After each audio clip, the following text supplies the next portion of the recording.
અંકલેશ્વર નગરપાલિકા દ્વારા શહેરની 13 જગ્યાઓ પર નક્કી કરેલા જીવી પોઈન્ટના વિકાસના કામોનું ખાતમુહૂર્ત નગરપાલિકાના પ્રમુખના હસ્તે કરવામાં આવ્યું હતું.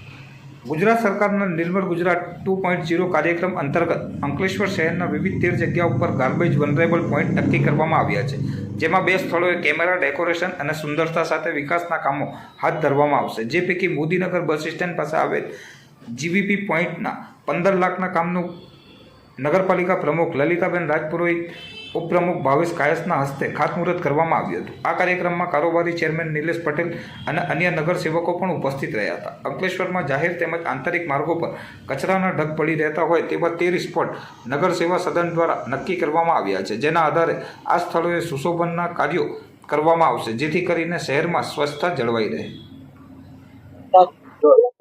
આજ રોજ નગરપાલિકા દ્વારા 15 લાખના ખર્ચે જીવીપી પોઈન્ટનું ખાતમુહૂર્ત કરવામાં આવ્યું છે. એ જગ્યા ઉપર કેમેરા લગાવવાના છે, સ્વસ્થ બનાવવા છે. અંકલેશ્વરને સ્વસ્થ બનાવવા માટે આ 13 જેટલા પોઈન્ટ નક્કી કરવામાં આવ્યા છે.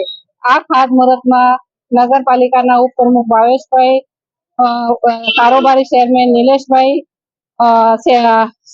સેનિટેશનના ચેરમેન સુરેશભાઈ પટેલ, સભ્ય મનીષાબેન ને બધા લોકો અહીંયાના હાજર રહ્યા હતા.